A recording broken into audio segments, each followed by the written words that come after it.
Hello, everybody, and welcome to episode 305 here on Optimal Living Advice. I'm Greg Audino, your host of the show.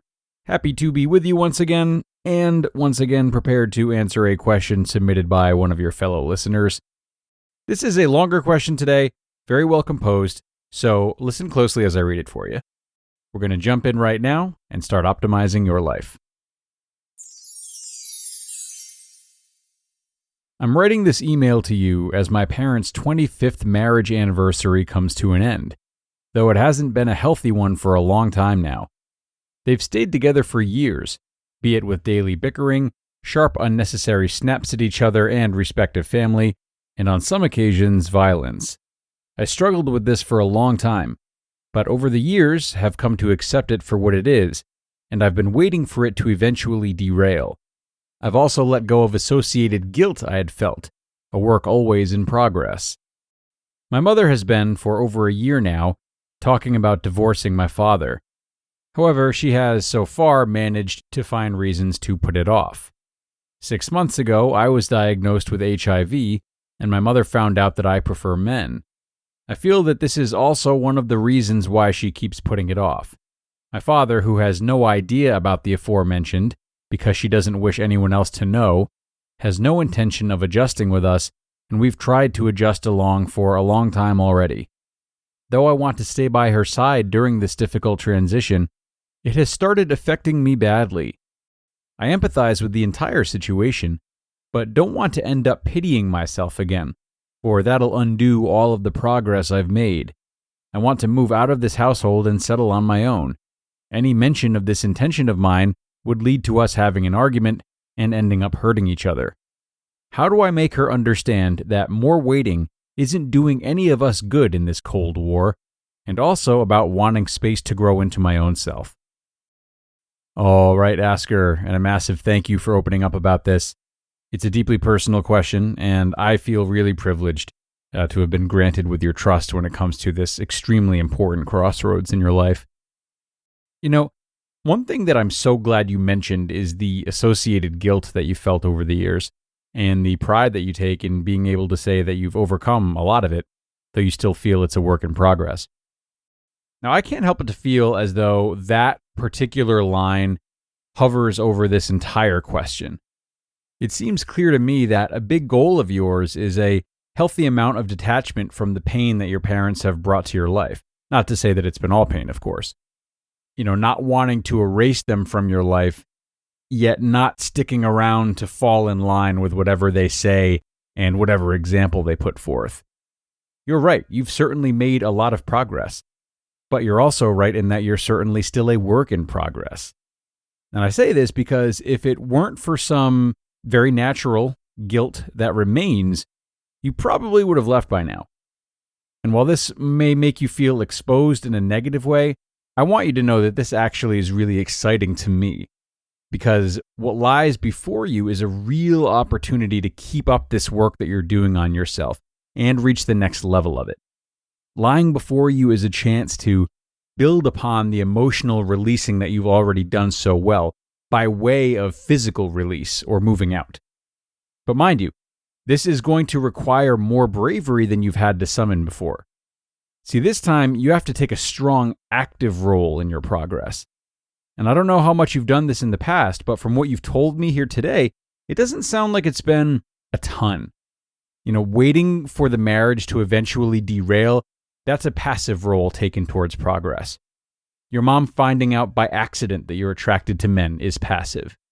Keeping it from your father for the sake of pacifying all three of you and avoiding a confrontation, that's passive. So, now is the time to assert yourself and generate progress on your own terms, unless you're prepared to wait for them to kick you out of the house, which doesn't sound good for any of us. Now, it sounds a bit to me like the biggest roadblock preventing you from doing this is the relationship that you have with your mom. You express your desire to stay by your mother's side during this tough transition, but know that you can do this even if you're not living under the same roof as her, regardless of what she says. Her telling you differently or making you feel as though you're somehow betraying her by moving out and starting your own life, that's just her trauma talking. It doesn't mean it's true for you. You can empathize with her situation, and you might even empathize with her inability to let you do what you want to do. It would be because she thinks that she needs you. That's sad, but it's not true. To hold you hostage in this house that you've grown up in when you have your own adult inclinations to leave, that would not be the answer. It would only prevent the best chance that either of you have of forming the healthiest relationships that you can with yourselves and with one another. So, in response to the question that you ended with, of course, it would be great if you could make her understand. It would make things easier. Obviously, you would want that. But that doesn't mean it's going to happen. It simply may not be in the cards that you've been dealt at this point in time. And should that be the case, it doesn't mean that you have to give up on this urge of yours to craft your own life either. And rather, wait for that chance to come when the state of your parents' relationship somehow makes it easier. That's not the most empowered way to go about this. So instead, show her, show your mom, and show yourself. You've stayed by your mother's side for all this time. You've maybe felt a protective role in your partnership with her. Even with all that commitment, though, it's still not your job to convince her to be on the same page as you. So don't wait for that before doing what's right for you. At 23, you're going to find that this is one of many upcoming necessary changes to lean into who you really are as an adult. And it's going to suck this time, but it will get easier with age and practice. That's the good news. And now, sure, it'll hurt if she doesn't accept your decision. But if so, it'll be really important not to confuse that hurt with the quality of your choice to do what's right for you, even if it takes a long time for you to be comfortable without your mother's full support.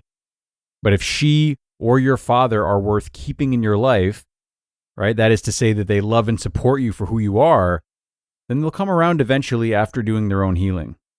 And you can forgive them and let them have this time. You can sympathize with them as you always have, all while allowing yourself to grieve what might truly feel like the loss of your parents. A lot of feelings are possible and a lot of changes are possible. But right now, you seem to already know what the best thing is to do. Okay, and a massive thank you once again to the asker. And I hope you know that I'm really rooting for you on this, as are many of the people who just listened. And in this way, you are loved and you are supported. And that's just something that I hope you'll keep in mind should you not feel loved or supported at any point during this journey that you're about to embark on. Now, for all the listeners out there, I appreciate you tuning in today, and I hope you feel comfortable to reach out if there's something that you're struggling with. If so, you can email me at advice@oldpodcast.com. That's where I take your questions and offer you support, turning them into episodes of OLA if you're comfortable with it. I'm happy to do it, so don't be shy. Aside from that, have a great rest of your day, everyone. Thanks again for being here, and I'll see you next time, where your optimal life awaits.